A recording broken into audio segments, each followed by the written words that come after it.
A pleasant day to everyone. This video will discuss about a brief history of entrepreneurship and entrepreneurs' personality and character traits.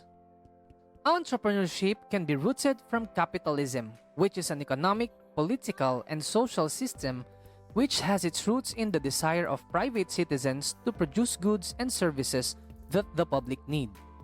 Marami sa atin ngayon ang nag-aakala na ang salitang capitalism ay makakasama sa isang bansa. Ngunit, mali pala. Ang capitalism ay isang modelo kung saan makakatulong ito sa pag-develop ng isang country, especially sa economy. Inaalaw nito ang mga mayayamang tao para magbigay ng oportunidad sa isang bansa na pagtayuan ng isang business na pwedeng mag-boost sa development ng buong bansa. Kaya lang, ayon sa history, ang capitalism ay may evolution. During 16th to 18th century, may tinatawag na colonial capitalism, kung saan dinodominate ng isang mayaman o malakas na bansa ang maliliit na bansa upang kumita at masakop ang mga ito. Dito nauso ang exploitation at slavery, kung saan nagiging alila at sunod-sunuran ang mga trabahador. Ika nga, abuse of power. At ito ang nagbigay ng hindi magandang stigma sa salitang capitalism. Ang sumunod na era naman ay tinawag na industrial capitalism noong ika-19 na siglo. Dito, naging wide range na ang mga production ng mga goods dahil sa paggamit ng mga naglalakihang makinarya. Disente na rin ang mga laborers dahil naitama na ang pagtrato sa kanila. Dito na rin ginamit ang pera para maging kabayaran sa kanilang pagtatrabaho.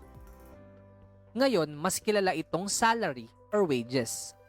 20th century is the rise of shareholders capitalism, wherein the corporate officers na nagtatrabaho under a business ay nag-iisip how to make much money as possible for the shareholders, which simply means the owners of the company. In this era, there is less social responsibility because the focus is making a lot of profit.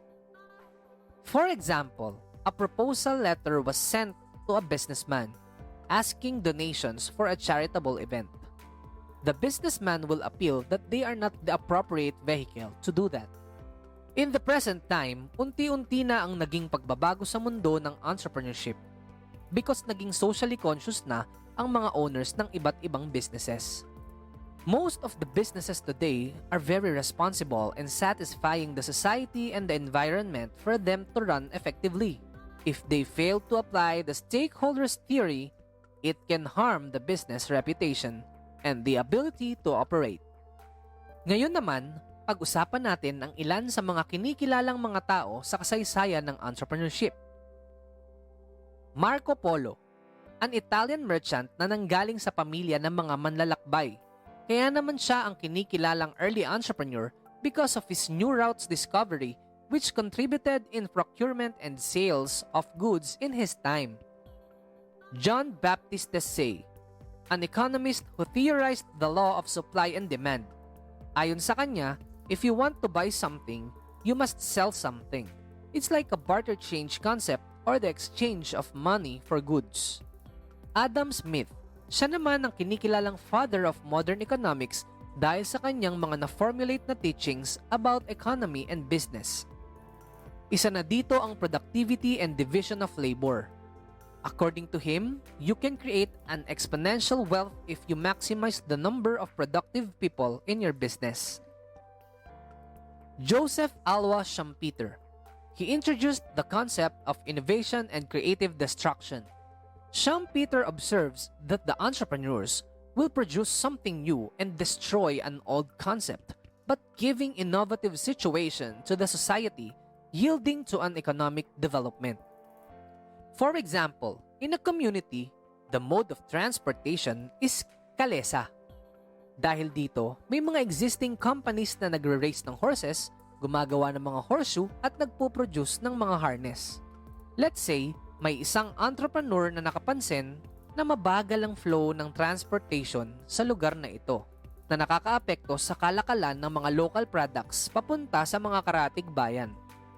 Kaya naman, sinubukan niyang mag-invest para mag-introduce at mag-venture ng electronic cab business.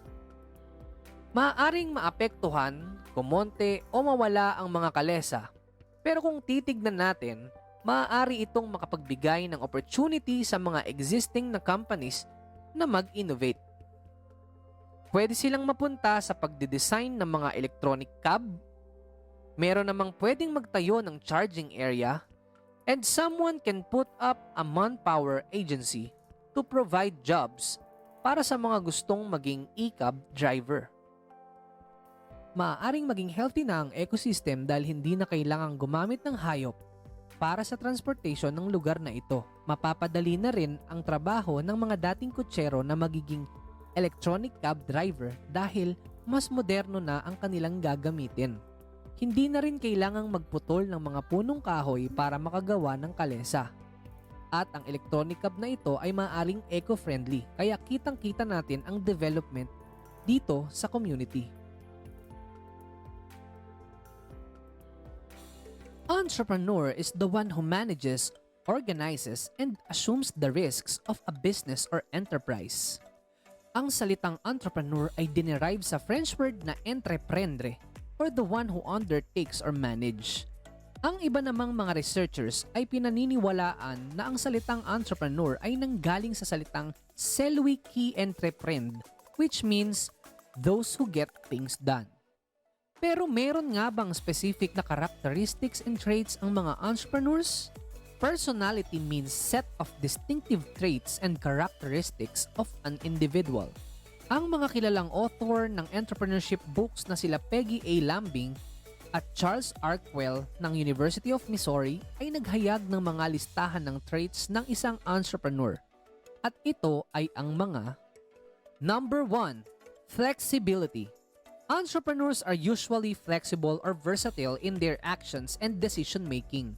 Ang isang negosyante ay hindi dapat sobrang rigid sa mga rules, standards, or ways of thinking dahil maaari itong makapigil sa growth ng kanyang business. Ang pagiging flexible ay isa ring abilidad ng pagre-recognize ng mali sa isang proseso ng negosyo at kung paano ito i-correct.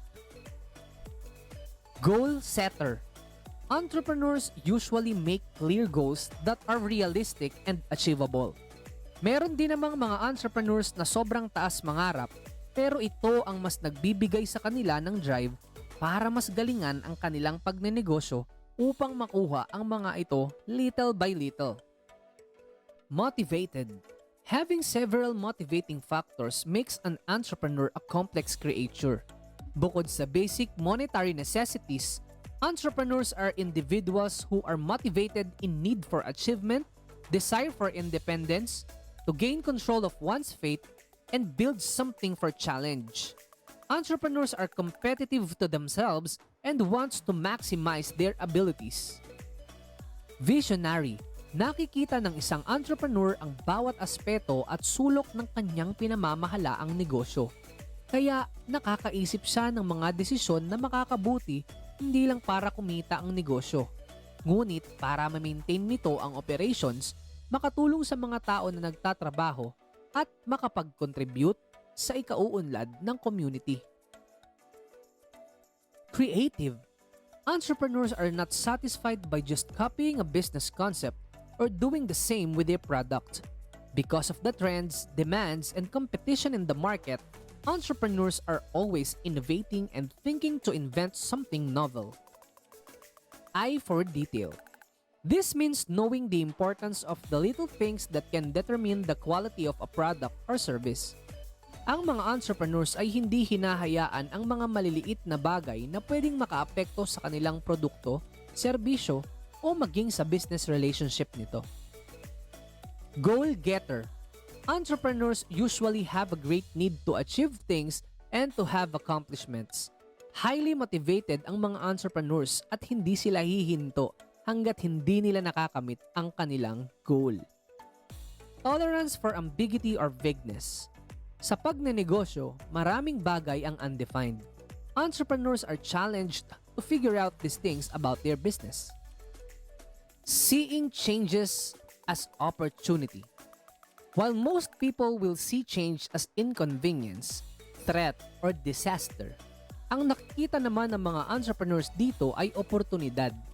Ang natural na reaksyon sa pagbabago ay i-resist ito, ngunit ang mga entrepreneurs ay maaaring maka-identify ng market o ma-improve ang kanilang mga products.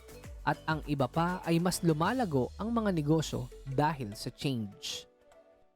Management of risk. Entrepreneurs are risk takers, but these risks are calculated ahead of time. Hindi basta-bastang magte-take ng risk ang isang entrepreneur na hindi niya napag-aaralan ang mga ito. Self-determination. Entrepreneurs believe that one's fate or destiny lies really on oneself, beliefs, efforts, and actions.